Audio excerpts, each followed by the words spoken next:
राधे राधे। गोपिका जीवनस्मरणं गोविंद गोविंद। सद्गुरुनाथ महाराज की जय। कलये सुंदराकारं सदैकप्रियदर्शनम् अज्ञाननाशकं देवं सद्गुरुं मुरलीधरं मुरलीमण्डितकरकमलं मुनिजनमोहनं व्यत्यस्तपादं वनमालाधारिणं प्रेमभक्तमण्डलनित्यकीर्तितं श्रीप्रेमिकवरदम् आश्रयेऽहम्। जन्माद्यस्य यतोऽन्वयादितरतश्चार्थेष्वभिज्ञस्वराट् तेने ब्रह्महृदायादिकवये मुह्यन्ति यत्सूरयः। तेजो वारिमृदां यथा विनिमयो यत्र त्रिसर्गो मृषा धाम्ना स्वेन सदा निरस्तकुहकम् सत्यं परं धीमहि धर्मः प्रोज्झितकैतवोऽत्र परमो निर्मत्सराणां सतां वेद्यं वास्तवमत्र वस्तु शिवदं तापत्रयोन्मूलनं श्रीमद्भागवते महामुनिकृते किं वा परैरीश्वरः सद्यो हृद्यवरुध्यतेऽत्र कृतिभिः शुश्रूषुभिस्तत्क्षणात् निगमकल्पतरोर्गलितं फलं शुकमुखादमृतद्रवसंयुतम् पिबत भागवतं रसमालयं मुहुरहो रसिका भुवि भावुकाः यं प्रव्रजन्तमनुपेतमपेतकृत्यं द्वैपायनो विरहकातराजुहाव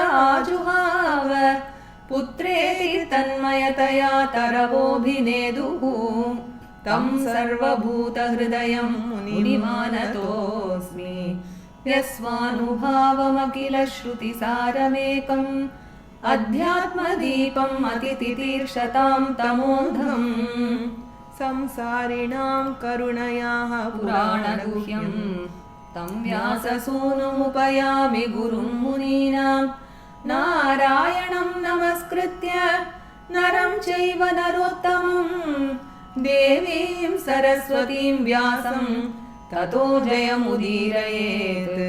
कृष्णाय वासुदेवाय देवकीनन्दनाय च नन्दगोपकुमाराय गोविन्दाय नमो नमः। कृष्णाय वासुदेवाय हरये परमात्मने प्रणतक्लेशनाशाय गोविन्दाय नमो नमः। नाम संकीर्तनं यस्य सर्वपापप्रणाशनं प्रणामो दुःखशमनः तं नमामि हरिं परम्। श्रीहरये नमः, श्रीहरये नमः, श्रीहरये नमः। ராதே ராதே. நம்ம சத்குருநாதருடைய ஒரு பரம கிருபையினால ஸ்ரீமத் பாகவத மகாபுராணத்தில் முதல் ஸ்கந்தத்தில் 8 அத்தியாயங்கள் நம்ம கற்றுன்னு இருக்கோம்.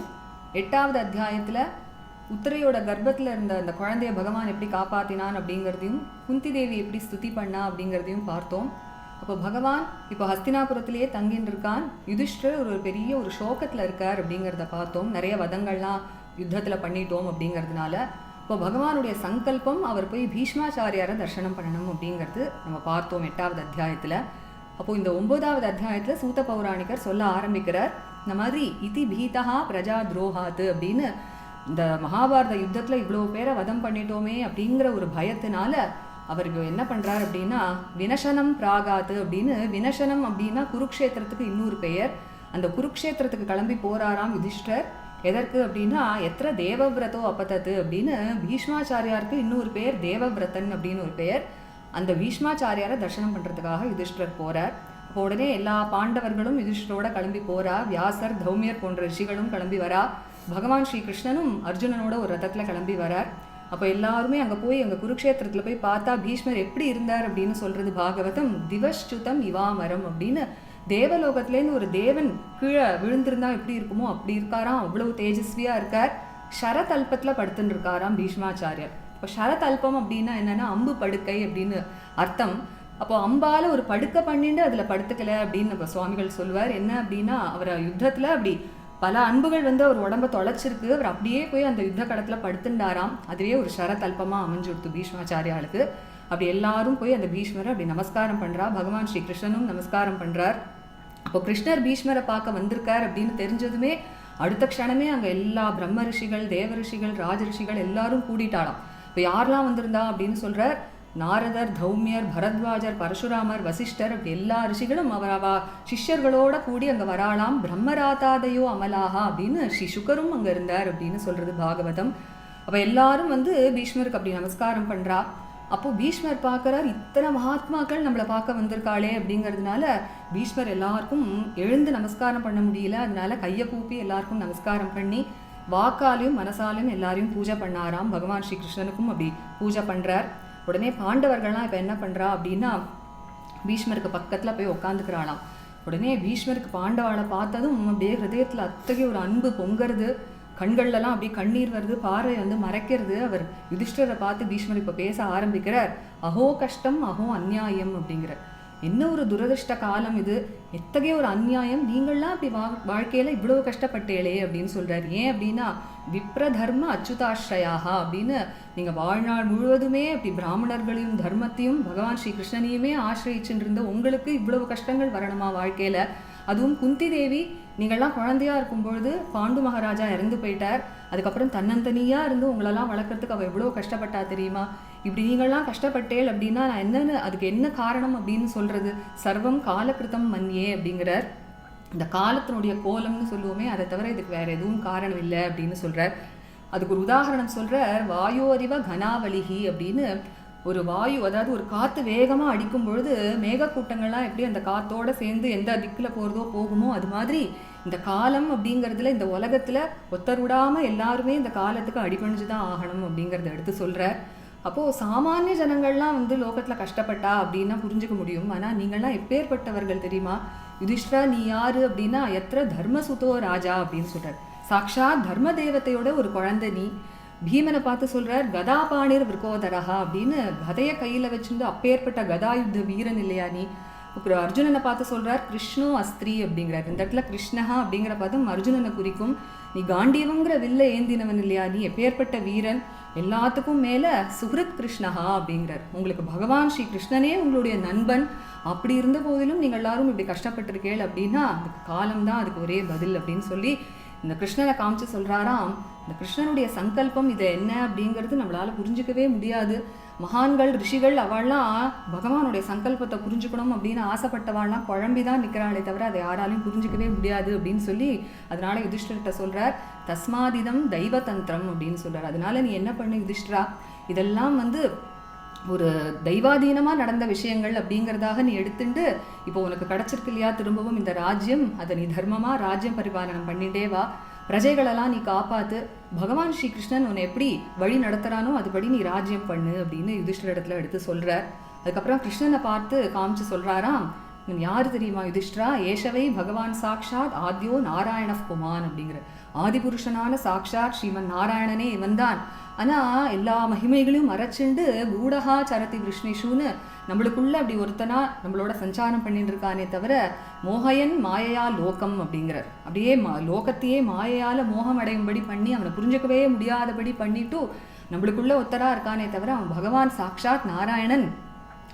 அவனை வந்து நீயும் அந்த மாயையில் மூழ்கினவனாதான். நீயும் என்ன நினைக்கிற அப்படின்னா யுதிஷ்டரா, இந்த மாதிரி நம்மளுடைய மாமா பையன் அப்படின்னு நீ நினைக்கிற, நம்மளுக்கு ரொம்பவும் பிரியமானவன் கிருஷ்ணன் அப்படின்னு நினைக்கிற, நம்மளுடைய நண்பன், நம்மளுடைய சுகிருத்து அப்படின்லாம் நினச்சிண்டு அவனை நீ தூதனா நீ அனுப்பிச்ச இல்லையா?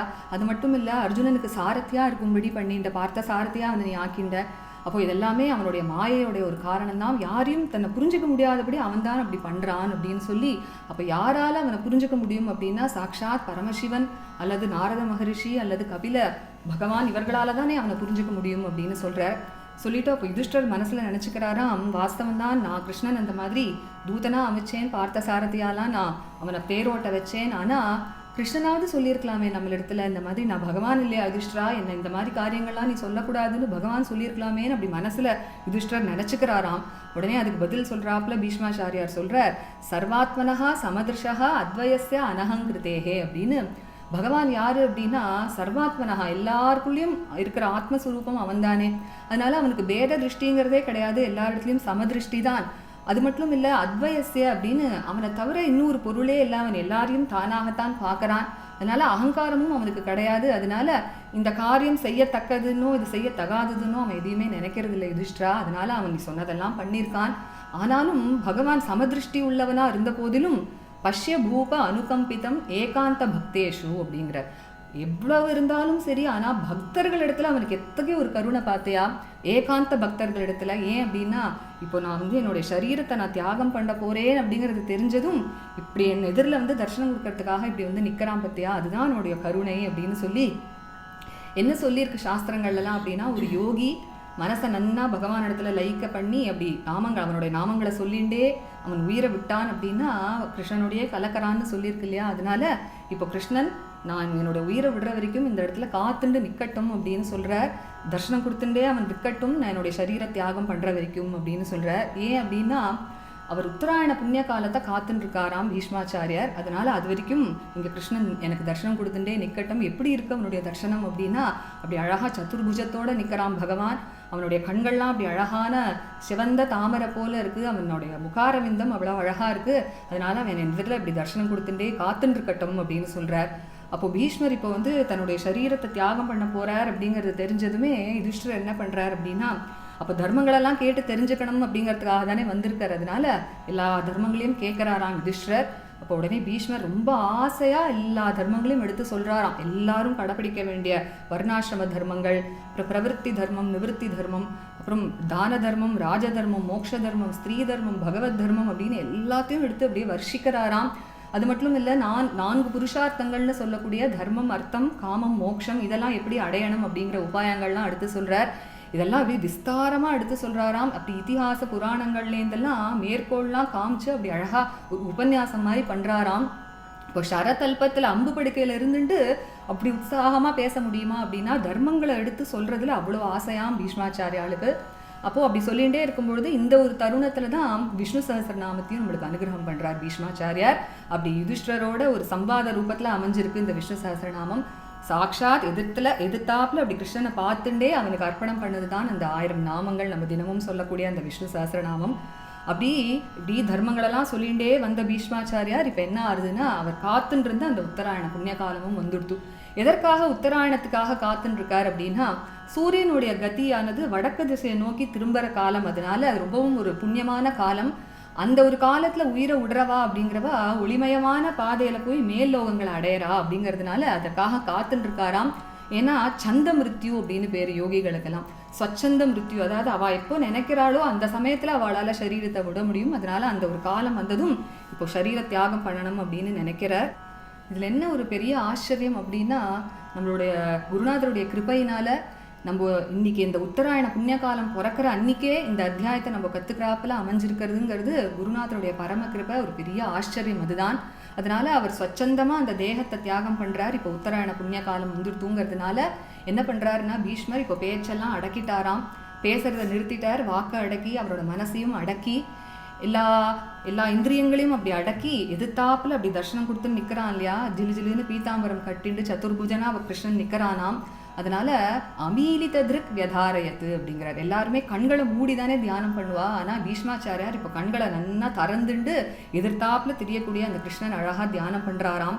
உடனே இப்போ என்ன ஆகுதுன்னா, அந்த தியானத்தினாலேயே அவருடைய பாப்பங்கள்லாம் போய் அந்த அம்புகள்னால ஏற்பட்ட வலியும் அவருக்கு அழிஞ்சு போய் அவருடைய இந்திரியங்கள்லாமும் அப்படி அழகாக அடங்கி இப்போ அந்த உயிரை விடக்கூடிய அந்த ஒரு தருணத்தில் ஆச்சரியமான ஒரு பீஷ்மஸ்துதி அப்படிங்கிறத பகவானுக்கு அர்ப்பணம் பண்ணுறார்.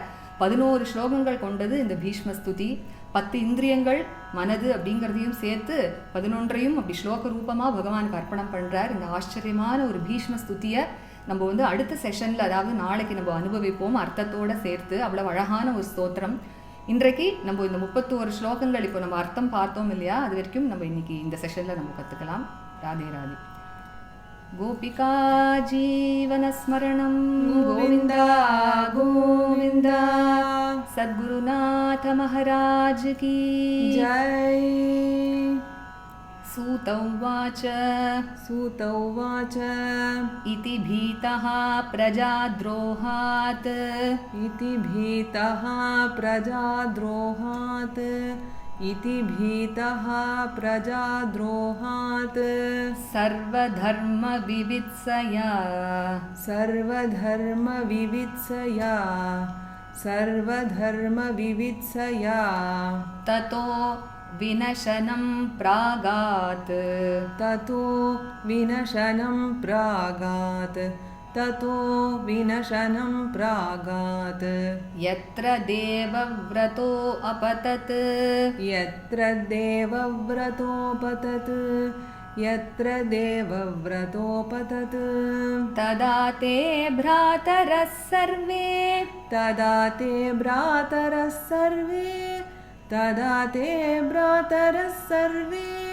सदश्वैः स्वर्णभूषितैः सदश्वैः स्वर्णभूषितैः सदश्वैः स्वर्णभूषितैः अन्वगच्छन् रथैर्विप्रा अन्वगच्छन् रथैर्विप्रा अन्वगच्छन् रथैर्विप्रा व्यासधौम्यादयस्तथा व्यासधौम्यादयस्तथा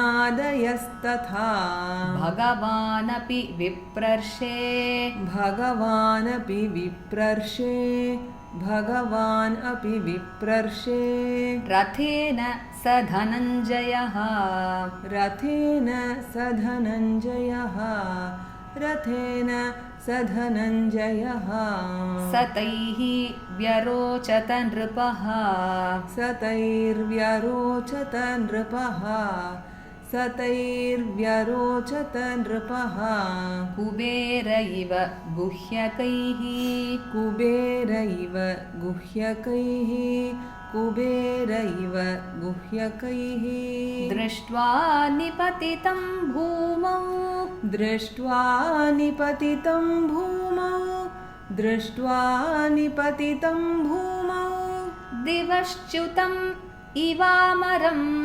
दिवश्च्युतम् इवामरम् दिवश्च्युतम् इवामरम् प्रणेमुः पाण्डवा भीष्मम् प्रणेमुः पाण्डवा भीष्मम् प्रणेमुः पाण्डवा भीष्मम् सानुगाः सह चक्रिणा सानुगाः सह चक्रिणा सानुगाः सह चक्रिणा तत्र ब्रह्मर्षयः सर्वे तत्र ब्रह्मर्षयः सर्वे तत्र ब्रह्मर्षयः सर्वे देवर्षयश्च सत्तम देवर्षयश्च सत्तम देवर्षयश्च सत्तम राजर्षयश्च तत्रासन् राजर्षयश्च तत्रासन्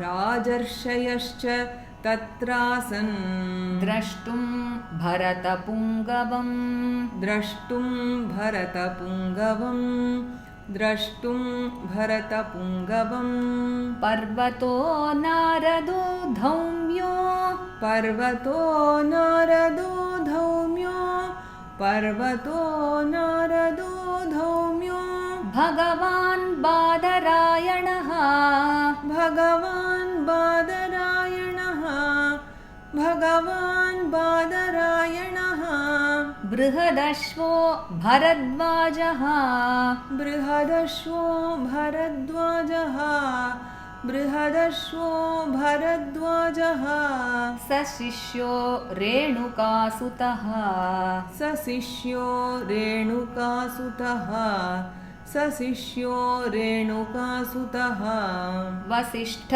इन्द्रप्रमदः वसिष्ठ इन्द्रप्रमदः वसिष्ठ इन्द्रप्रमदः त्रितो गृत्समदो असितः त्रितो गृत्समदोषितः त्रितो गृत्समदोषितः कक्षीवान् गौतमो अत्रिश्च कक्षीवान् गौतमोत्रिश्च कक्षीवान् गौतमोत्रिश्च कौशिकोऽथ सुदर्शनः कौशिकोऽथ सुदर्शनः कौशिकोऽथ सुदर्शनः अन्ये च मुनयो ब्रह्मन् अन्ये च मुनयो ब्रह्मन् अन्ये च मुनयो ब्रह्मन् ब्रह्मरातादयो मलाः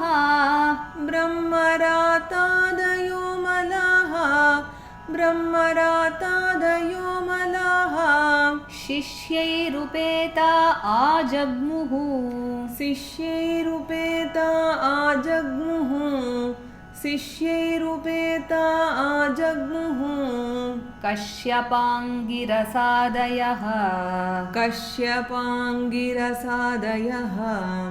कश्यपाङ्गिरसादयः कश्यप अङ्गिरसादयः कश्यप अङ्गिरसादयः तान् समेतान् महाभागान् तान् समेतान् महाभागान् तान् समेतान् महाभागान् उपलभ्य वसूत्तमः उपलभ्य वसूत्तमः उपलभ्य वसूत्तमः पूजयामास धर्मज्ञो पूजयामास धर्मज्ञो पूजयामास धर्मज्ञो देशकालविभागवित् देशकालविभागवित् देशकालविभागवित् कृष्णं च तत्प्रभावज्ञ कृष्णं च तत्प्रभावज्ञ कृष्णं च तत्प्रभावज्ञ आसीनं जगदीश्वरम् आसीनं जगदीश्वरम् आसीनं जगदीश्वरम् हृदि स्थं पूजयामास हृदि स्थं पूजयामास हृदि स्थं पूजयामास माययोपात्तविग्रहम् माययोपात्तविग्रहम् माययोपात्तविग्रहम् मायया उपात्तविग्रहम् मायया उपात्तविग्रहम् पाण्डुपुत्रान् उपासीनान् पाण्डुपुत्रान् उपासीनान् पाण्डुपुत्रान् उपासीनान् प्रश्रय प्रेम संगतान् प्रश्रय प्रेम संगतान् प्रश्रय प्रेम संगतान् अभ्याचष्ट अनुरागाश्रैः अभ्याचष्ट अनुराग आश्रैः अभ्याचष्टानुरागाश्रैः अभ्याचष्टानुरागाश्रैः अभ्याचष्टानुरागाश्रैः अन्धीभूतेन चक्षुषा अन्धीभूतेन चक्षुषा अन्धीभूतेन चक्षुषा अहो कष्टम् अहोन्याय्यम् अहो कष्टम् अहोन्यायम् अहो कष्टमहो न्यायम् यद्यूयं धर्मनन्दनाः यद्यूयं धर्मनन्दनाः यद्यूयं धर्मनन्दनाः जीवितुं नार्हत क्लिष्टम् जीवितुं नार्हत क्लिष्टम् जीवितुं नार्हत क्लिष्टम् विप्रधर्म अच्युताश्रयाः विप्रधर्माच्युताश्रयाः विप्रधर्माच्युताश्रयाः संस्थिते अथिरथे पाण्डौ संस्थिते तिरथे पाण्डौ संस्थितेऽतिरथे पाण्डौ पृथा बालप्रजावधूः पृथा बालप्रजावधूः पृथा बालप्रजावधूः युष्मत्कृते बहून् क्लेशान् युष्मत्कृते बहून् क्लेशान् युष्मत्कृते बहून् क्लेशान् प्राप्ता तोकवती मुहुः प्राप्ता तोकवती मुहुः प्राप्ता तोकवती मुहुः सर्वं कालकृतं मन्ये सर्वं कालकृतं मन्ये सर्वं कालकृतं मन्ये भवतां च यद् अप्रियं भवतां च यदप्रियं भवतां च यदप्रियं सपालो यद्वशे लोको सपालो यद्वशे लोको सपालो यद्वशे लोको वायोरिव घनावलिः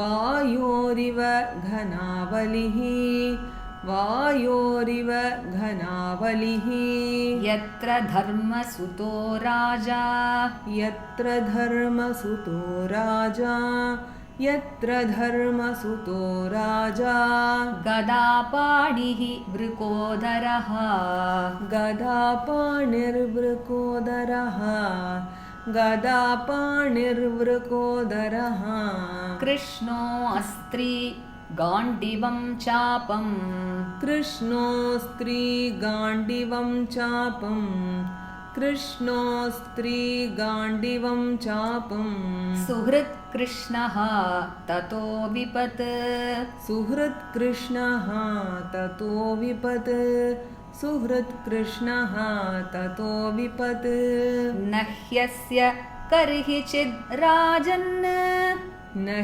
ह्यस्य कर्हिचिद्राजन् न ह्यस्य कर्हिचिद्राजन् पुमान् वेदविधित्सितं पुमान् वेदविधित्सितं पुमान् वेदविधित्सितं यद्विजिज्ञासया युक्ता यद्विजिज्ञासया युक्ता यद्विजिज्ञासया युक्ता मुह्यन्ति कवयोऽपि हि मुह्यन्ति कवयोऽपि हि मुह्यन्ति कवयोऽपि हि तस्मादिदं दैवतन्त्रं तस्मादिदं दैवतन्त्रं तस्मादिदं दैवतन्त्रं व्यवस्य भरतर्षभ व्यवस्य भरतर्षभ व्यवस्य भरतर्षभ तस्यानुविहितो अनाथा तस्यानुविहितो नाथा तस्यानुविहितो नाथा नाथ पाहि प्रजाः प्रभो नाथ पाहि प्रजाः प्रभो नाथ पाहि प्रजाः प्रभो एष वै भगवान् साक्षात् येष वै भगवान् साक्षात् येष वै भगवान् साक्षात् आद्यो नारायणः पुमान् आद्यो नारायणः पुमान् आद्यो नारायणः पुमान् मोहयन् मायया लोकम् मोहयन् मायया लोकम् मोहयन् मायया लोकम् गूढश्चरति वृष्णिषु गूढश्चरति वृष्णिषु गूढश्चरति वृष्णिषु अस्यानुभावं भगवान् अस्यानुभावं भगवान् अस्यानुभावं भगवान् वेद गुह्यतमं शिवः वेद गुह्यतमं शिवः वेद गुह्यतमं शिवः देवर्षिः नारदः साक्षात् देवर्षिर्नारदः साक्षात् देवर्षिर्नारदः साक्षात् भगवान् कपिलो नृप भगवान् कपिलो नृप भगवान् कपिलो नृप यं मन्यसे मातुलेयं यं मन्यसे मातुलेयं यं मन्यसे मातुलेयं प्रियं मित्रं सुहृत्तमं प्रियं मित्रं सुहृत्तमं प्रियं मित्रं सुहृत्तमम् अकरोः सचिवं दूतम् अकरो सचिवं दूतम् अकरो सचिवं दूतम् सौहृदात् अथ सारथिं सौहृदादथ सारथिं सौहृदाद् अथ सारथिं सर्वात्मनः समदृशो सर्वात्मनः समदृशो सर्वात्मनः समदृशो ह्यद्वयस्य अनहङ्कृतेः ह्यद्वयस्यानहङ्कृतेः ह्यद्वयस्यानहङ्कृतेः तत्कृतं मतिवैषम्यम् तत्कृतं मतिवैषम्यं तत्कृतं मतिवैषम्यं निरवध्यस्य न क्वचित् निरवध्यस्य न क्वचित् निरवध्यस्य न क्वचित् तथापि एकान्तभक्तेषु तथाप्येकान्तभक्तिषु तथाप्येकान्तभक्तिषु पश्य भूप अनुकम्पितम् पश्य भूपानुकम्पितम् पश्य भूपानुकम्पितम् यन्मे असून् त्यजतः यन्मे असून् त्यजतः साक्षात् यन्मे सूंस्त्यजतः साक्षात् यन्मे सूंस्त्यजतः साक्षात् यन्मे सूंस्त्यजतः साक्षात् कृष्णो दर्शनम् आगतः कृष्णो दर्शनम् आगतः कृष्णो दर्शनम् आगतः भक्त्यावेश्य मनो यस्मिन् भक्त्यावेश्य मनो यस्मिन् भक्त्यावेश्य मनो यस्मिन् वाचा यन्नाम कीर्तयन् वाचा यन्नाम कीर्तयन् वाचा यन्नाम कीर्तयन् त्यजन् कळेवरं योगी त्यजन् कलेवरं योगी त्यजन् कलेवरं योगी मुच्यते कामकर्मभिः मुच्यते कामकर्मभिः मुच्यते कामकर्मभिः सदेव देवो भगवान् प्रतीक्षताम् सदेव देवो भगवान् प्रतीक्षताम् सदेव देवो भगवान् प्रतीक्षताम् कळेवरं यावद् इदं हिनोम्यहम् कलेवरं यावदिदं हिनोम्यहम् कलेवरं यावदिदं हिनोम्यहम् प्रसन्न हासारुण लोचनोल्लसत् प्रसन्न हासारुणलोचनोलसन् प्रसन्न हासारुणलोचनोलसन् प्रसन्न हास अरुण लोचन उल्लसत् प्रसन्न हास अरुण लोचन उल्लसत् मुखाम्बुजो ध्यानपथश्चतुर्भुजः मुखाम्बुजो ध्यानपथश्चतुर्भुजः मुखाम्बुजो ध्यानपथश्चतुर्भुजः सूत उवाच सूत उवाच युधिष्ठिरः तदाकर्ण्य युधिष्ठिरः तदाकर्ण्य युधिष्ठिरस्तदाकर्ण्य शयानं शरपञ्जरे शयानं शरपञ्जरे शयानं शरपञ्जरे अपृच्छत् विविधान् धर्मान् अपृच्छद्विविधान् धर्मान् अपृच्छद्विविधान् धर्मान् ऋषीणां चानुशृण्वताम् ऋषीणां चानुशृण्वताम् ऋषीणां चानुशृण्वताम् च अनुशृण्वताम् पुरुषस्वभावविहितान्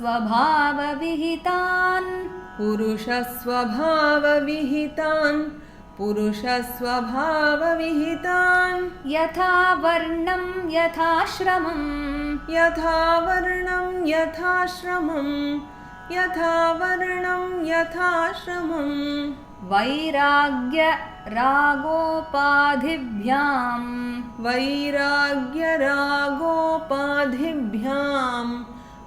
वैराग्यरागोपाधिभ्याम्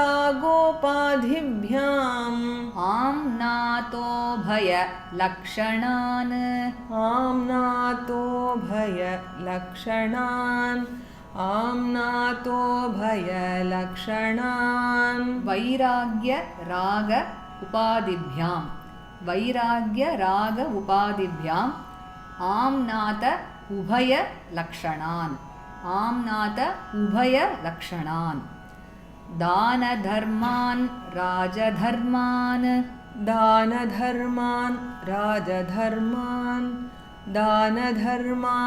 राजधर्मान् मोक्षधर्मान् विभागशः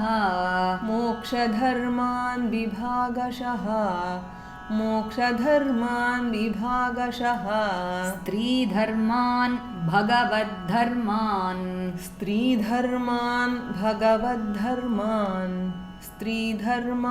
भगवद्धर्मान् समासव्यासयोगतः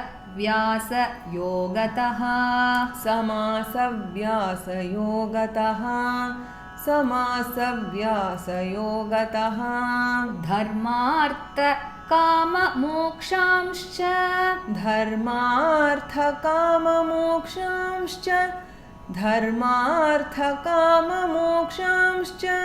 सहोपायान् यथा मुने सह उपायान् यथा मुने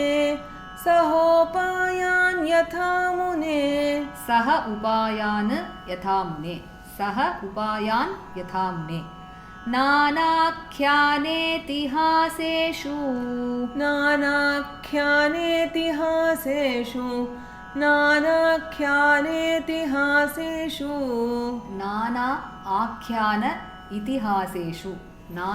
आख्यान इतिहासेषु वर्णयामास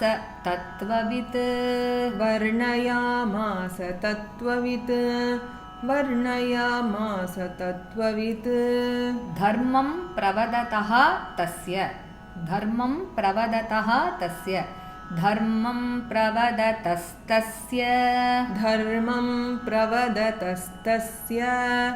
धर्मं प्रवदतस्तस्य सकालः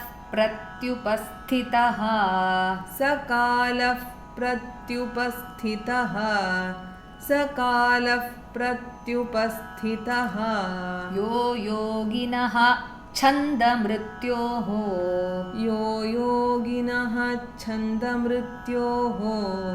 यो योगिनश्छन्दमृत्योः वाञ्छितः तु उत्तरायणः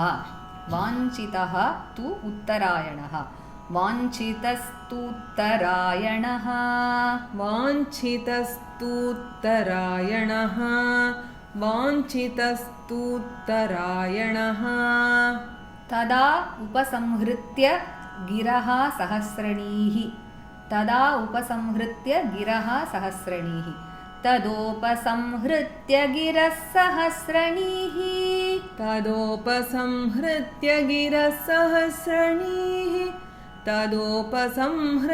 गिरः सहस्रणीः विमुक्तसङ्गं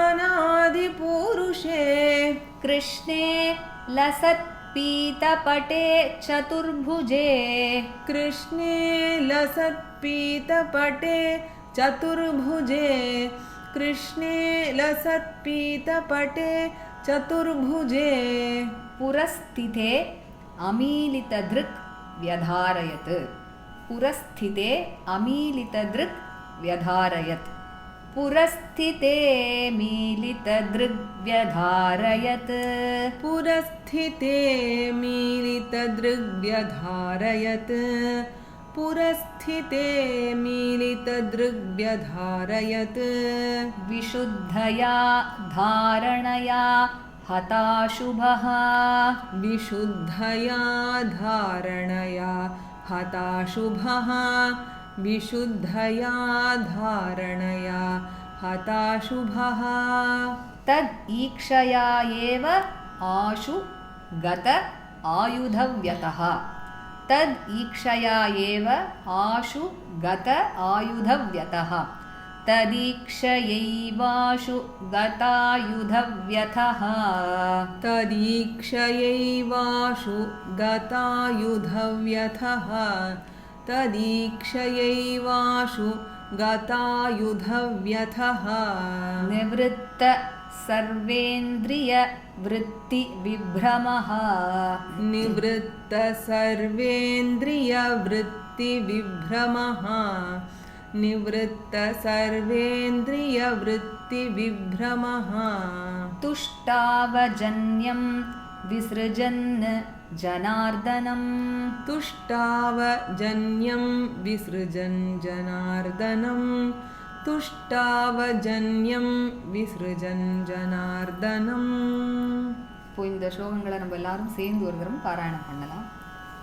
सूत उवाच इति भीतः प्रजाद्रोहात् सर्वधर्मविवित्सया ततो विनशनं प्रागात् यत्र देवव्रतोपतत् तदा ते भ्रातरः सर्वे सदश्वैः स्वर्णभूषितैः अन्वगच्छन् रथैर्विप्रा व्यासधौम्यादयस्तथा भगवानपि विप्रर्षे रथेन स धनञ्जयः स तैर्व्यरोचत नृपः कुबेर इव गुह्यकैः दृष्ट्वा निपतितं भूमौ दिवश्च्युतमिवामरम् प्रणेमुः पाण्डवा भीष्मम् सानुगाः सह चक्रिणा तत्र ब्रह्मर्षयः सर्वे देवर्षयश्च सत्तमा राजर्षयश्च तत्रासन् द्रष्टुं भरतपुङ्गवम् पर्वतो नारदो धौम्यो भगवान् बादरायणः बृहदश्वो भरद्वाजः स शिष्यो रेणुकासुतः वसिष्ठ इन्द्रप्रमदः त्रितोऽग्रत्समदोसितः कक्षीवान् गौतमोऽत्रिश्च कौशिकोऽथ सुदर्शनः अन्ये च मुनयो ब्रह्मन् ब्रह्मरातादयो मलाः शिष्यैरुपेता आजग्मुः कश्यपाङ्गिरसादयः तान् समेतान् महाभागान् उपलभ्य वसूत्तमः पूजयामास धर्मज्ञो देशकालविभागवित् कृष्णं च तत्प्रभावज्ञ आसीनं जगदीश्वरं हृदि स्थं पूजयामास माययोपात्तविग्रहम् पाण्डुपुत्रानुपासीनान् प्रश्रय प्रेमसङ्गतान् अभ्याचष्टानुरागाश्रैः अन्धीभूतेन चक्षुषा अहो कष्टम् अहो न्यायं यद्योऽयं धर्मनन्दनाः जीवितुं नार्हथ क्लिष्टं विप्रधर्माच्युताश्रयाः संस्थिते अतिरथे पाण्डौ वृथा बालप्रजावधूः युष्मत्कृते बहून् क्लेशान् प्राप्ता तोकवती मुहुः सर्वं कालकृतं मन्ये भवतां च यदप्रियं सपालो यद्वशे लोको वायोरिव घनावलिः यत्र धर्मसुतो राजा गदापाणिर्वृकोदरः कृष्णोऽस्त्रीगाण्डिवं चापं सुहृत्कृष्णस्ततो विपत् न ह्यस्य कर्हिचिद्राजन् पुमान् वेद विधित्सितं यद्विजिज्ञासया युक्ता मुह्यन्ति कवयोऽपि हि तस्मादिदं दैवतन्त्रं व्यवस्य भरतर्षभ तस्यानुविहितो नाथ पाहि प्रजाः प्रभो एष वै भगवान् साक्षात् आद्यो नारायणः पुमान् मोहयन् मायया लोकं गूढश्चरति वृष्णिषु अस्यानुभावं भगवान् वेदगुह्यतमं शिवः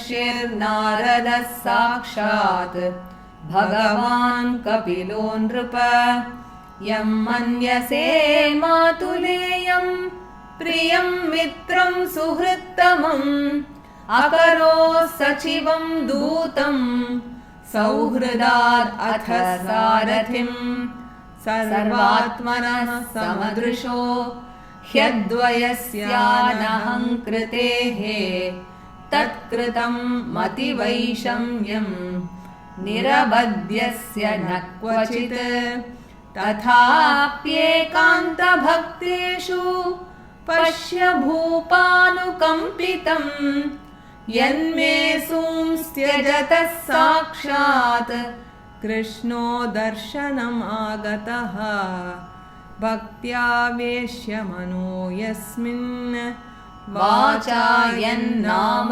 कीर्तयन् त्यजन् कलेवरं योगी मुच्यते कामकर्मभिः स देवदेवो भगवान् प्रतीक्षताम् कलेवरं यावदिदं हिनोम्यहम् प्रसन्नहासारुणलोचनोल्लसत् मुखाम्बुजो ध्यानपथश्चतुर्भुजः सूत उवाच युधिष्ठिरस्तदा कर्ण्य शयानं शरपञ्जरे अपृच्छद्विविधान् धर्मान् ऋषीणां चानुशृण्वताम् पुरुषस्वभावविहितान् यथा वर्णं यथाश्रमं वैराग्यरागोपाधिभ्याम् आम्नातो भयलक्षणान् दानधर्मान् राजधर्मान् मोक्षधर्मान् विभागशः स्त्रीधर्मान् भगवद्धर्मान् समासव्यासयोगतः धर्मार्थकाममोक्षांश्च सहोपायान् यथा मुने नानाख्यानेतिहासेषु वर्णयामास तत्त्ववित् धर्मं प्रवदतस्तस्य स कालः प्रत्युपस्थितः यो योगिनश्छन्दमृत्योः वाञ्छितस्तुत्तरायणः तदोपसंहृत्य गिरः सहस्रणीः विमुक्तसङ्गं मन आदिपूरुषे कृष्णे लसत्पीतपटे चतुर्भुजे पुरस्थिते अमीलितदृग्व्यधारयत् विशुद्धया धारणया हताशुभः तदीक्षयैवाशु गतायुधव्यथः निवृत्तसर्वेन्द्रियवृत्तिविभ्रमः तुष्टावजन्यं विसृजन् जनार्दनम्। श्रीहरये नमः। श्रीहरये नमः। श्रीहरये नमः। गोपिका जीवनस्मरणं गोविन्द गोविन्द சத்குருநாத மகாராஜ் கி ஜெய். நம்ம இன்னைக்கு இந்த அத்தியாயத்தை படிச்ச ராகம் ஹிந்தோளம். இந்த அத்தியாயத்துல பீஷ்மருடைய ஒரு மேன்மை சொல்லப்பட்டிருக்கிறதுனால நம்ம குருநாதர் அருளி இருக்கக்கூடிய ஒரு அழகான மதுர கீதம், பீஷ்மரை பத்தி இருக்கக்கூடிய ஒரு மதுர கீதம், அதுலேயும் இந்த அத்தியாயத்தில் சொல்லியிருக்கிற விஷயங்கள் எல்லாமே சொல்லியிருக்கக்கூடிய ஒரு அழகான மதுர கீதம். அதை நம்ம இப்போ அனுபவிச்சுட்டு அதோட இந்த செஷனை நம்ம முடிச்சுக்கலாம். भीष्म पितामहं प्रणमामि। भीष्म पितामहं प्रणमामि। देवव्रतमहं प्रणमामि। देवव्रतमहं प्रणमामि।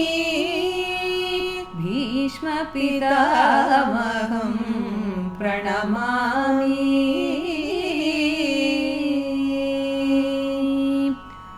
शरतल्पकृतशयनं शरतल्पकृतशयनं मन्मथशरभञ्जनधीरं मन्मथशरभञ्जनधीरं भीष्म पितामहं प्रणमामि। देवव्रतमहं प्रणमामि। उत्तरायण पुण्यकालप्रतीक्षकम् उत्तरायण पुण्यकालप्रतीक्षकम् उत्तरासूत प्रियप्रपितामहम् उत्तरासूत प्रियप्रपितामहम् भीष्म पितामहं प्रणमामि। देवव्रतमहं प्रणमामि। स्वच्छन्द मृत्यु वरप्राप्तवन्तं स्वच्छन्द मृत्यु वरप्राप्तवन्तं स्वच्छन्द कृष्ण परम भक्तं स्वच्छन्द कृष्ण परम भक्तं कृष्ण प्रतिज्ञा स्खलनकरं धीरं कृष्ण प्रतिज्ञा स्खलनकरं धीरं कृष्ण मुरलीधर सहस्रनाम प्रदं कृष्ण मुरलीधर सहस्रनाम प्रदं भीष्म पितामहं प्रणमामि। देवव्रतमहं प्रणमामि। गोपिका जीवनस्मरणं गोविन्द गोविन्द सद्गुरुनाथ महाराज की जय।